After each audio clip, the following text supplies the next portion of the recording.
que é um lema que a funk sempre usou através das meninas, era ocupar, resistir para morar. Mas foi uma luta muito pesada e muito boa. Foi muito boa a nossa luta aqui.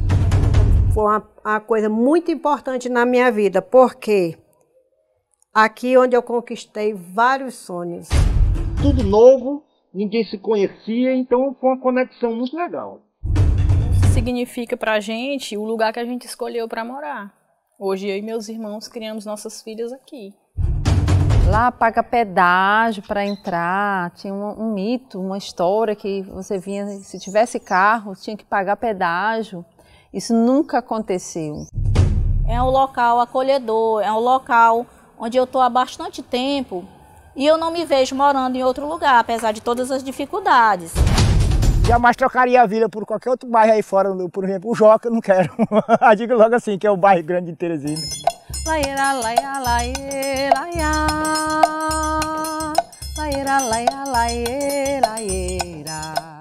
A funk é uma entidade que nasceu em 86, lutando principalmente em defesa da moradia digna. E nas periferias, não só aqui em Teresina. A funk era uma organização atuando em nível de estado. Em 1998, eu era dirigente, uma das dirigentes da funk. Fui presidente da funk por 2 mandatos.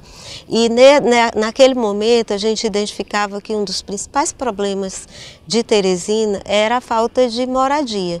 Muitas famílias sem moradia, seja porque estivesse pagando aluguel, seja porque morasse com a família, às vezes no quartinho dos fundos, né? Pessoas que já não conseguiam mais garantir a sobrevivência e o pagamento do aluguel ou essa falta de condição de moradia, que é uma coisa de segurança da família, né? Então a gente resolveu planejar uma ocupação de terra. Naquele momento, quem administrava Teresina era o prefeito Firmino Filho, que hoje é falecido, né? E que dizia que Teresina não precisava mais ter ocupação. No entanto, naquele momento ali, pelas estatísticas, a gente tinha cerca de 100 mil famílias sem moradia no estado do Piauí, cerca de 80 mil só em Teresina. Então a gente, em diálogo com as lideranças comunitárias de vários bairros, principalmente das periferias, das vilas, das ocupações, a gente fez um cadastro de famílias sem teto e começou a organizar essas famílias, fazendo reunião para discutir o que é a falta da moradia, por que falta moradia, o que se deve fazer para ter moradia.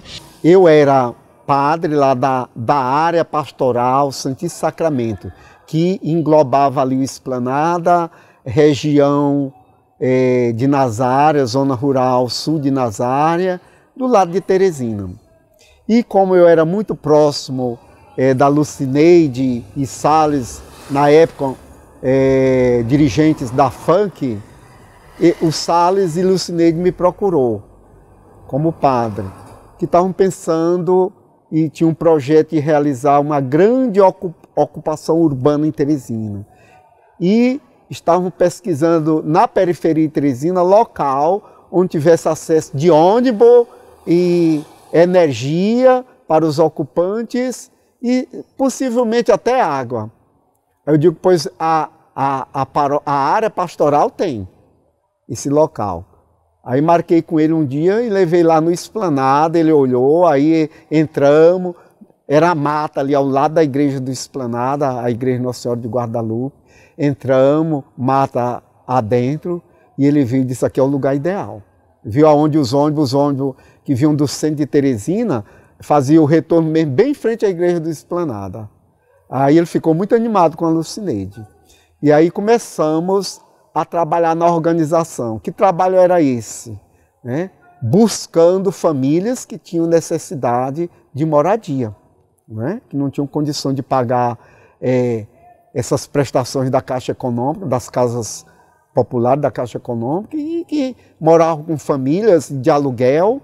E aí começamos o trabalho, assim, uma pesquisa de campo, né? Corpo a corpo. A história de Teresina é repleta de ocupação de terras.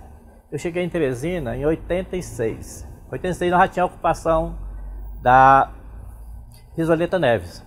Logo em seguida, teve a ocupação da Vila da Paz, do Parque Rodoviário, e aí até 96, quando nós fizemos a ocupação da Vila Irmã Dulce, foram mais de 290 ocupações.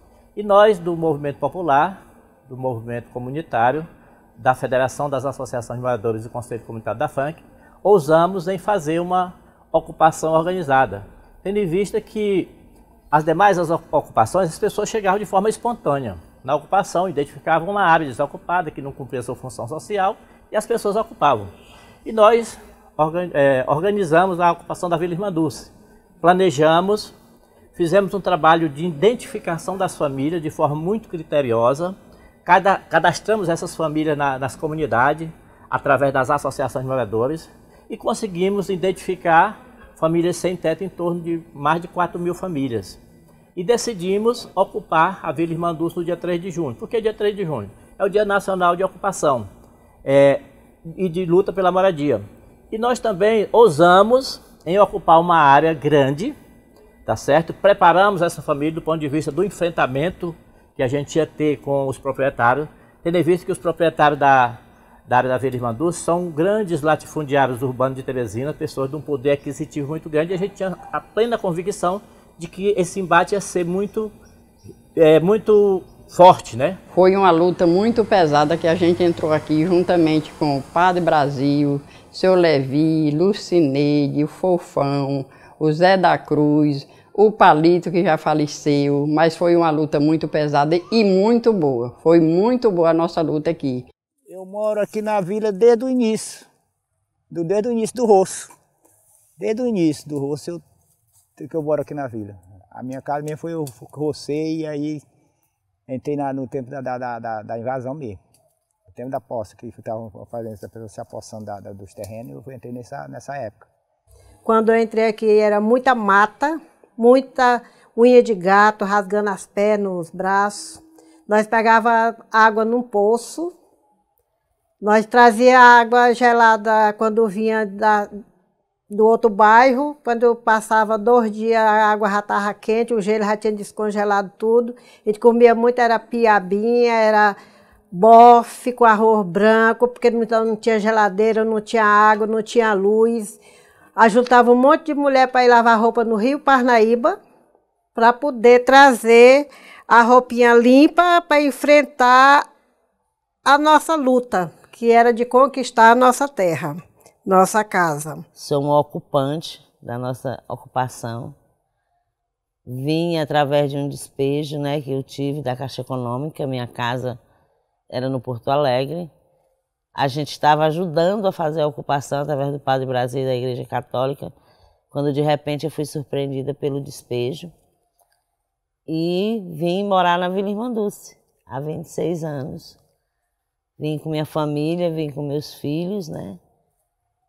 E estamos aqui até hoje. E começamos o trabalho, né? As reuniões secretas, nada de boato.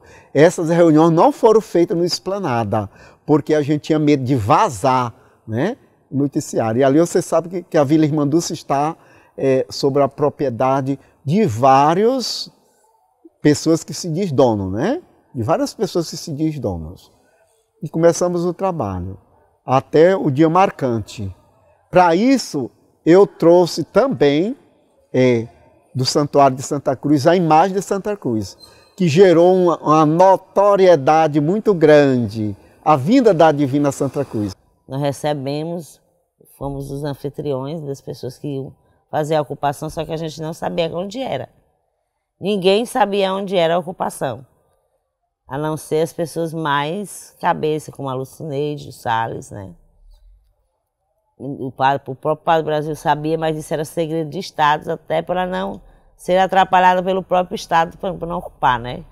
E se eles soubessem onde era, eles não iam deixar a gente ocupar.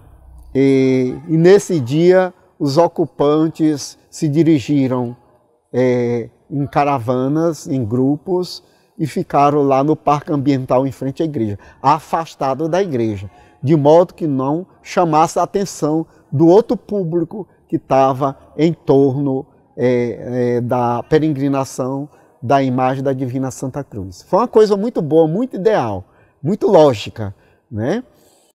marcamos para o dia 2 de junho, dia 2 para o dia 3, um encontro dessas famílias que já se reuniam. Nós tivemos naquela noite do dia 2 uma reunião relâmpago em cada local de encontro, e ali as famílias já estavam organizadas com caminhões em que reuniram com as condições que podia, plástico, aquela lona preta no caso, palha, o que precisava ali para as primeiras necessidades, água, um pouco de comida, e a gente marcou de se encontrar na igreja do Porto Alegre na noite do dia 2 para o dia 3, porque lá estava acontecendo uma vigília da Santa Cruz. Tem muito romeiro de Santa Cruz, né, aqui no Piauí.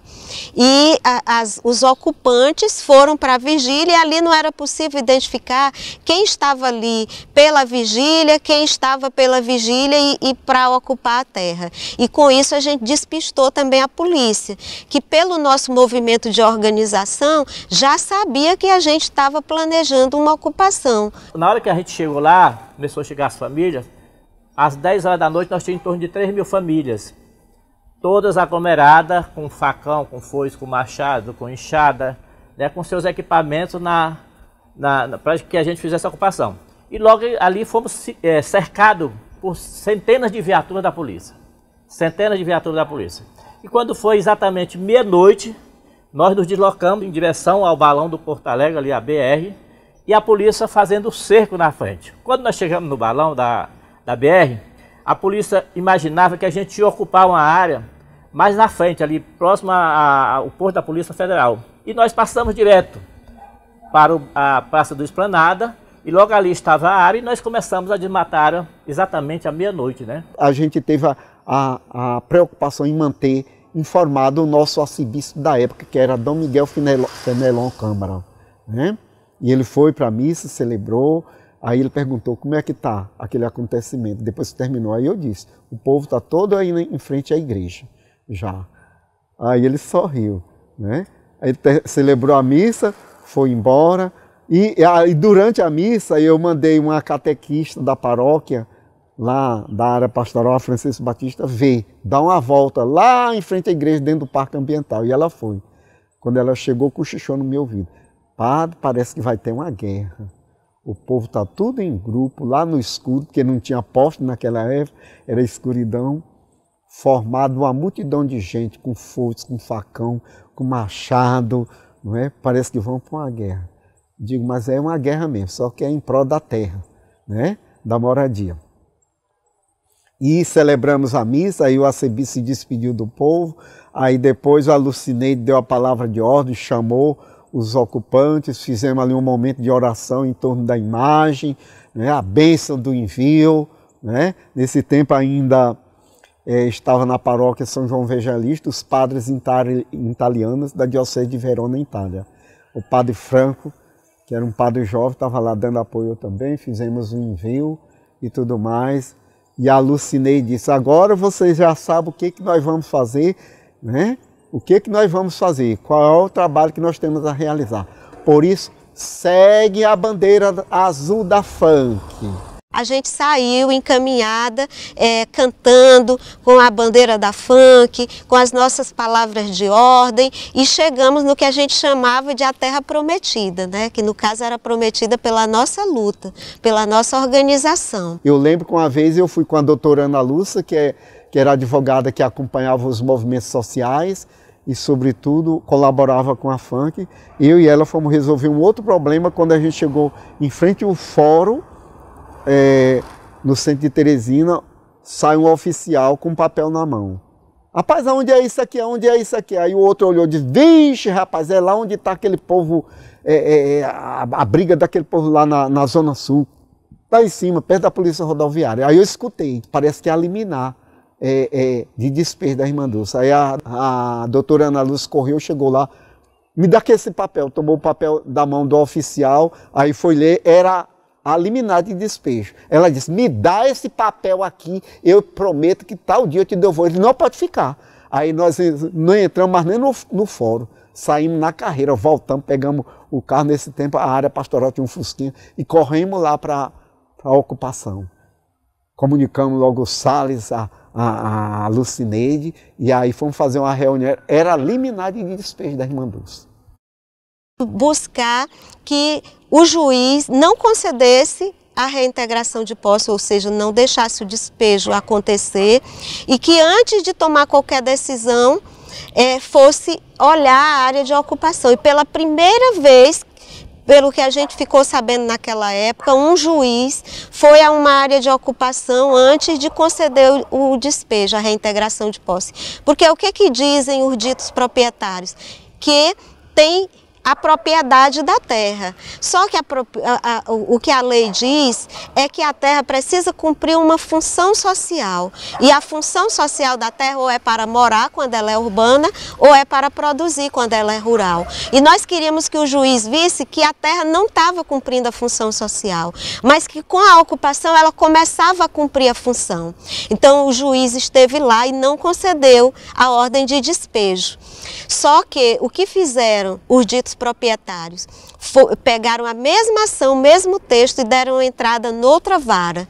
E esse juiz prontamente concedeu a reintegração de posse. Então nós reunimos as famílias, porque a gente reunia as famílias assim a qualquer hora. A gente soltava um foguete e todo mundo já sabia que ali era um código de que algo estava acontecendo e que era para todos e todas chegarem ali perto da igreja do Porto Alegre, do Esplanada, para uma reunião. Então a gente se reuniu ali, fez vaquinha, foi buscar apoio de quem pôde, conseguiu 15 transportes entre ônibus e caminhões. E fizemos naquele dia uma manifestação com ocupação simultânea do Karnak e da prefeitura. Botamos 1.500 famílias dentro do Karnak e 2.000 famílias dentro da prefeitura e conseguimos fazer com que o gestor da época, o prefeito e o governador, se manifestasse nos autos do processo que tramitava com a ação de liminar de reintegração de posse já para ser executada, e graças a Deus, com essa força da população e dos movimentos, né, nós conseguimos barrar esta ocupação de terra. Quem perguntar quem são as lideranças que trouxeram vocês, que convidaram vocês, não vão dar nome de ninguém não. Diga que foi a dona Esperança, a dona Necessidade, a dona Fé, a dona Coragem, né? Digo assim, quem são essas mulheres? Vamos procurar saber. Quem é? Mas dona Esperança é a coragem, dona Necessidade de ter moradia, né? A dona Fé, era assim que a gente dizia para o povo. Nunca dizia o nome das lideranças. Quem foi isso, quem foi aquilo. Sim, a gente entrou aqui, era um matagal muito fechado. A gente, essa hora aqui já estava muito escuro, mas a gente conseguiu ficar aqui debaixo das moitas, debaixo de casa de papelão, de casa de farinha de palha. Eu mesmo fiz uma casinha ali, só era um cômodo, morei 2 anos e 5 meses com 5 filhos e o marido nesse cômodo de casa. Até que meu marido construiu essa casa. E a gente viu como a Vila Irmã Dulce como uma salvação. A gente não tinha alternativa. A gente morava numa casa da Caixa Econômica, ali no Conjunto Porto Alegre, aqui do outro lado da BR. E infelizmente, por questões financeiras, a nossa família foi despejada. A minha mãe, eu e meus 2 irmãos. A gente passou por 1 ano até a gente se estabilizar e conseguir fazer uma casa de taipa aqui na vila, morando em casa de favores. E foi aí que a gente veio para a Vila Irmã Dulce. Foi um momento difícil para todo mundo, porque por mais que a gente fosse criança naquela época, a gente já sentia, inclusive, a diferença de realidades. Lá a gente tinha água, a gente tinha energia. Aqui a gente passou a ter tudo de forma muito escassa. Para você ter uma ideia, demorou bastante tempo até a gente conseguir voltar a tomar banho de chuveiro novamente. Mas a gente enfrentou muita coisa, a gente não tinha água, a gente não tinha energia, a gente pegava água lá no Esplanada, porque o Padre Brasil abriu uma torneira para nós atrás da igreja. Lá a gente ia pegar água. Aí chegou a irmã Denise, aí fez um poço ali, liberou água para todos nós, que ela ainda está morando aqui na Vila Irmã Dulce, graças a Deus, mora lá na Palitolândia, liberou água para nós e foi como a gente foi se mantendo aqui. A gente cavou 30 poços tubulares, as famílias, no braço, com o apoio da Caritas, que naquela época conduzia o programa de 1 milhão de cisternas, e da Igreja Católica e do Padre Brasil, que foi muitíssimo importante nesse movimento. Também outra coisa importante que a gente fez naquele momento, para consolidar a ocupação, foi construir uma escola. Porque o que acontece? As crianças moravam em determinados lugares com suas famílias. Quando saíram de lá, saíram da escola. E a criança tem direito a estudar, independente de qual seja a situação da sua família. Então a gente criou a Escola Alternativa 3 de Junho. Essa escola foi em um galpão feito pelas famílias em regime de mutirão e a gente abriu uma campanha de doação de livros. Então a Universidade Federal, a Universidade Estadual, professores, estudantes doaram livros, cadernos, lápis e a gente botou a escola em funcionamento. Mas aquilo ali era uma estratégia para chamar a atenção do poder público. Então a doutora Leida Diniz, que era promotora à época, entrou com uma ação civil pública contra a prefeitura, obrigando a prefeitura a construir a escola no prazo de 6 meses. E aí foi feita essa pactuação e a partir daí se conquistou a escola, que hoje é a escola Helder Câmara. A prefeitura resolveu fazer uma horta comunitária para dali algumas famílias tirar o sustento, né? Que não dava para todas, mas deu para colocar 88 famílias. E eu fui uma das pessoas que fui chamada para ser horticultora, né? Gostava muito, já fazia isso dentro da igreja, da própria igreja a gente plantava, né? Da própria igreja aqui na Vila Irmanduz, plantava o coentro, cebolinha, as coisas para comer, que era realmente só para comer, não era para vender. E quando surgiu essa oportunidade da horta comunitária, eu fui uma das mulheres que tive a oportunidade de ter um lote e também tive a surpresa de ser indicada pelas pessoas para ser a primeira coordenadora da horta comunitária da Vila Irmanduz. Desde o início da fundação dessa horta, aliás, eu não sou dos fundadores, mas já cheguei, já estava iniciado. Aí aqui eu me apossei de um lote, me passaram um lote para mim, eu fui trabalhando. Eu trabalhava em outras áreas, mas aí como é uma área que eu gosto muito, é a terra mesmo, aí eu optei para ficar por aqui mesmo. Na horta, que era muito perto de casa, é um lugar sossegado para a gente trabalhar. Aí daqui eu vi que dava para eu fazer o sustento da minha casa, da minha família, criei meus filhos, hoje já sou avô, tenho um neto já fazendo 18 anos e tudo. A manutenção da gente sendo daqui, para sair daqui direto da horta. A sensação agradável que é estar dentro de uma horta, né? Então, muita gente achava chato, mas uma horta, você não vai ter vizinho, mas, gente, a horta é um lugar maravilhoso. Então, comecei a vislumbrar esse momento aqui, né? De viver aqui, né? Todo o trabalho que eu tinha quanto presidente de bairro, eu continuei tendo sem ter um CNPJ. E a gente vendo a necessidade das pessoas, vendo aquilo que a gente já tinha passado a acontecer com as outras pessoas, a minha irmã disse assim, minha irmã chegou aqui, né? Hoje ela é falecida. Ela chegou e disse, tu tem coragem de pegar todo dia verdura e fruta para dar para esse povo que vem te pedir comida aqui? Eu digo, eu tenho. Só não tenho onde. Ela disse, pois eu tenho onde. E ela buscou uma rede, né, de supermercado que nos ajuda. E a gente faz essa coleta todos os dias. A gente começou com 30 famílias, hoje nós estamos com 700. E fora a Vila Irmanduz, ainda estamos atendendo Mocambinho, Alto da Ressurreição, Parque das Esplanadas, né? Tem vários outros bairros que a gente atende, Cerâmica Sil. Então a gente tem um trabalho na questão da alimentação, da sustentabilidade, né, alimentar das famílias, muito grande. Sempre que eu reflito sobre isso eu me emociono, porque quando eu lembro que faltava nas minhas panelas, hoje, graças a Deus, não falta. Eu gosto de ajudar, Eu digo para muitos amigos meus e para todas as pessoas que eu conheço que eu já tive do outro lado da mesa. Por várias vezes, quando menina, eu fui para o antigo prato do dia que tinha ali na esquina e era onde a gente conseguia comer, era onde a gente tinha aquela refeição do dia. E hoje poder fazer o que a gente faz, inclusive na entrega do alimento, que é o Mais Amor, que é o nosso carro-chefe, de entregar a cesta de verdura, uma cesta básica de alimento, eu não tenho dúvida que eu estou retribuindo o que lá atrás alguém fez por mim. E isso para mim é grandioso, isso para mim é muito, muito legal. E a gente também consegue não deixar faltar em várias panelas o que comer. A gente consegue, com o nosso trabalho, né, de formiguinha, cada um ali se doando, sendo voluntário. Que é importante dizer isso, a gente faz tudo pelo voluntariado. Porque gosta, é de coração. Que são os meninos que coletam.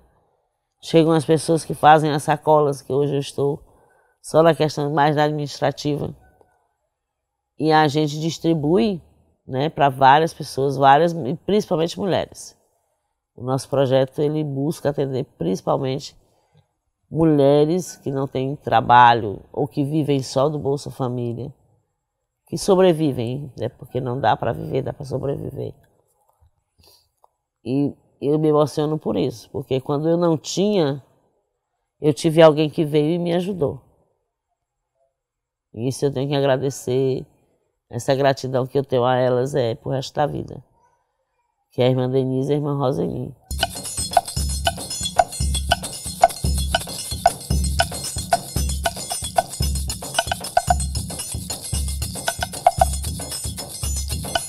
Esse é o projeto Mulheres Empreendedoras, a qual começou há 2 anos atrás, né? A pessoa que idealizou ele comigo, ela não se encontra mais, porém o projeto continua. A ideia surgiu entre mim e o seu Ivaldo, né? E foi rápido, foi espontâneo e da vontade, né? Que eu tinha de ajudar as pessoas, que muitas me procuravam e eu não tinha como. Eu aprendi a fazer o ponto cruz com uma pessoa que me ensinou, porque eu tive artrite na mão direita e perdi o movimento do punho da mão. E aí ela me ensinou a fazer as cruzinhas e olha, ó, continuo fazendo e vendo meus panos, pano de prato, toalha, e aqui é uma terapia.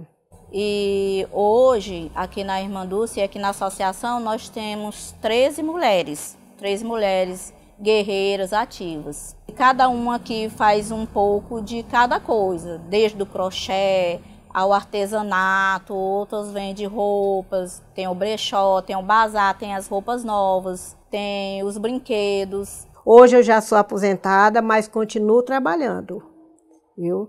Estou aqui com meu cantinho, que é o cantinho da Estela.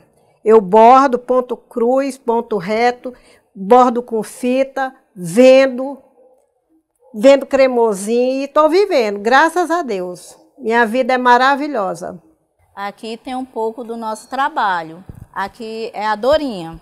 A Dorinha, ela faz essas lindas bonecas, uma mais linda do que a outra, já alcançou muitos lugares, né? Já viajou até para fora daqui de Teresina, para muitos lugares que as pessoas vêm e gostam muito. Bem, a nossa intenção é que a gente expanda mais a associação e que a gente consiga um ponto maior. A gente está trabalhando nisso já, para que a gente está trazendo os cursos, para a gente estar introduzindo os jovens, as jovens que queiram aprender a fazer uma boneca, as jovens que queiram aprender a fazer um crochê, a gente possa estar ensinando, para que assim elas também possam estar entrando no mercado de trabalho também, gostando também do que tem aqui, e a gente possa estar expandindo o trabalho também delas, né? Aí quando eu cheguei aqui, eu morava na casa de Thay, pequenininha, era 2 vãozinhos. Aí fui lutando, né? Devagarinho, fui de casa em casa, aqui na Vila Irmã Dulce, bati na porta, perguntei, tipo um censo assim, vamos dizer, procurando a idade das crianças, qual era a criança que queria participar do projeto Compasso Matuto, e encontrei vários adolescentes que faziam parte de um grupo de dança, na época, né? Um grupo de dança, meio hip hop, que já existia esse movimento. E aí os meninos do hip hop acharam interessante aprender a tocar os instrumentos de percussão, né? E então eles passaram a conhecer e fortaleceu o projeto Compasso Matuto. O que me trouxe também para Vila Irmã Dulce foi a religiosidade desse povo aqui, o nome já está dizendo, Irmã Dulce, muito forte. E eu consegui me inserir no pessoal aqui da igreja, que é católica. Aí eu pesquisei sobre isso com a Atenéia, uma senhora do próprio bairro mesmo.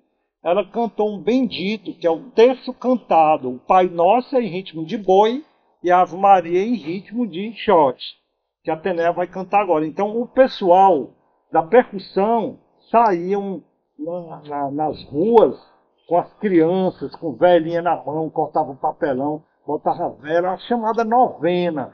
E era dezenas, chegava a ter centenas de pessoas no mês de maio, mês de Maria, e também no mês de dezembro, fazendo a novena do terço cantado, na época, né? E a Atenéia agora vai cantar o terço cantado, São Pai Nosso e Ave Maria, agradecer a Mãe de Jesus por esse êxito que nós tivemos aqui até hoje na Vila Irmã Dulce.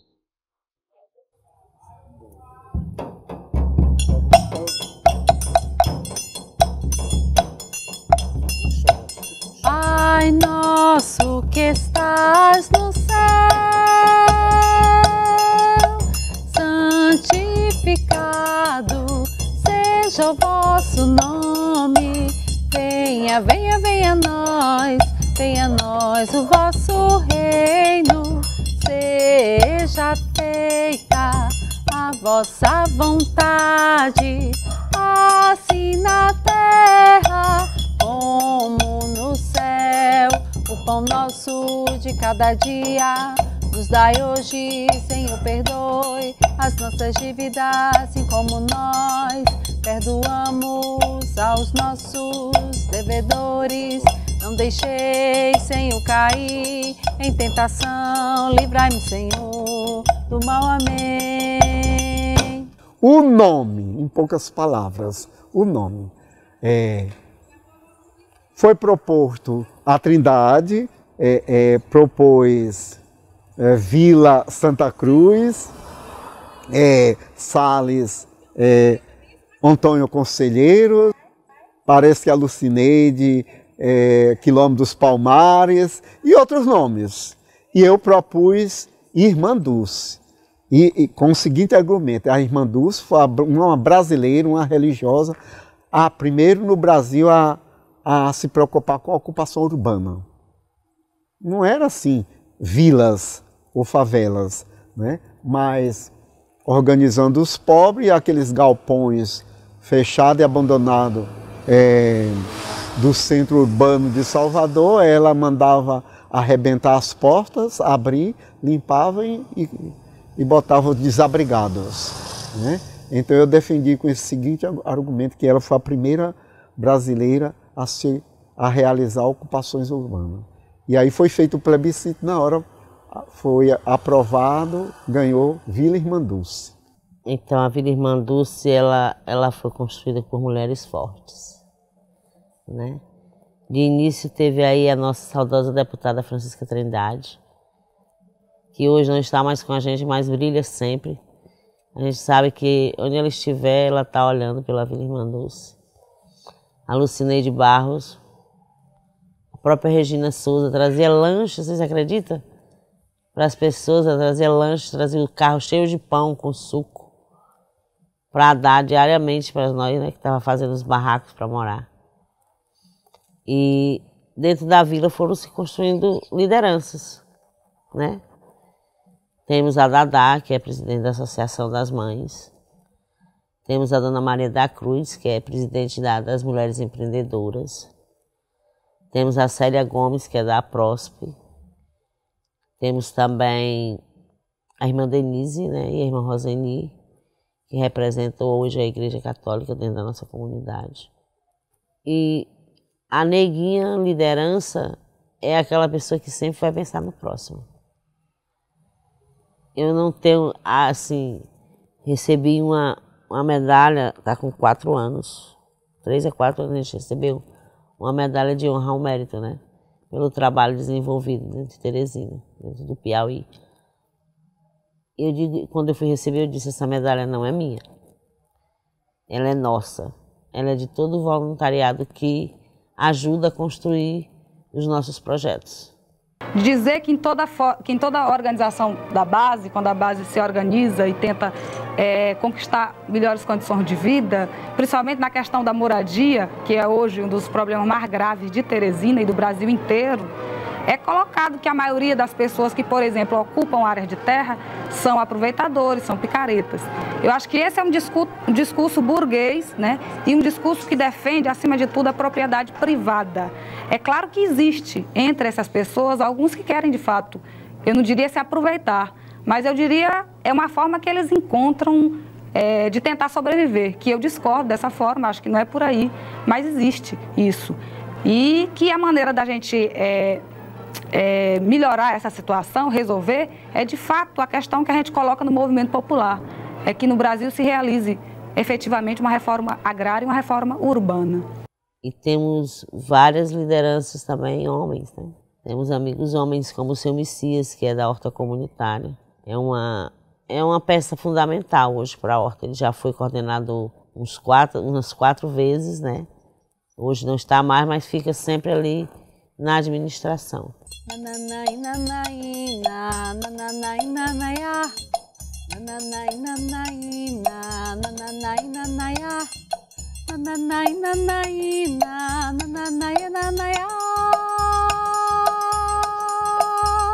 Falta políticas públicas de saneamento básico, de educação. Nós só temos 2 creches.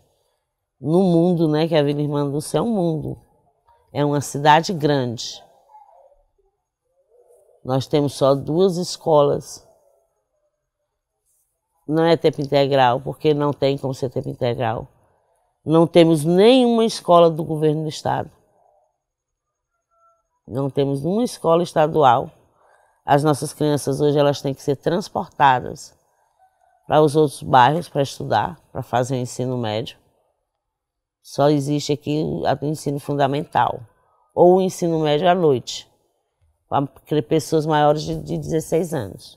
Aqui é um bairro mais sossegado, como diz, é uma mais pura, uma mais... Aqui eu me sinto feliz, em todos os sentidos aqui na vila, sossegado. Por ter conseguido realizar meu sonho de ter minha casa. Mas eu sou feliz na Vila Irmã Dulce, como aquela história. Eu sou feliz, é na comunidade, eu sou feliz. A nossa comunidade é cheia de aflição. Mas eu não sei mais, acabou.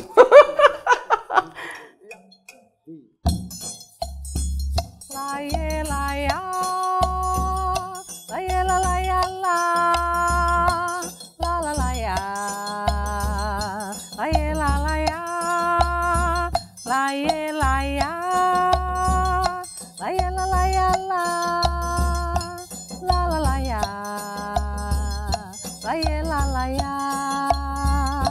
Dias assim, dias que são dias de sol no meu sertão.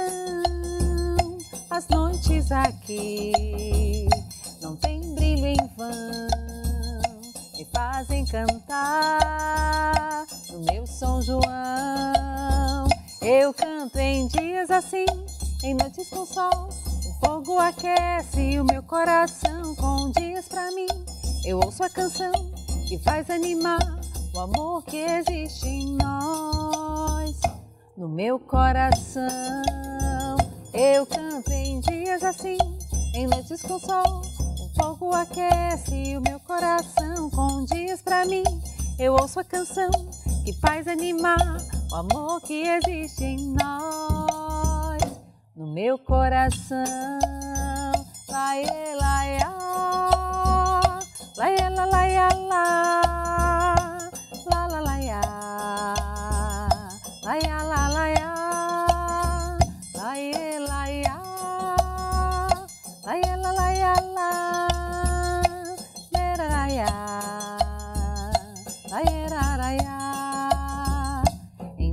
dias assim, eu sigo a inspiração que me leva ao lugar que a força brota do chão.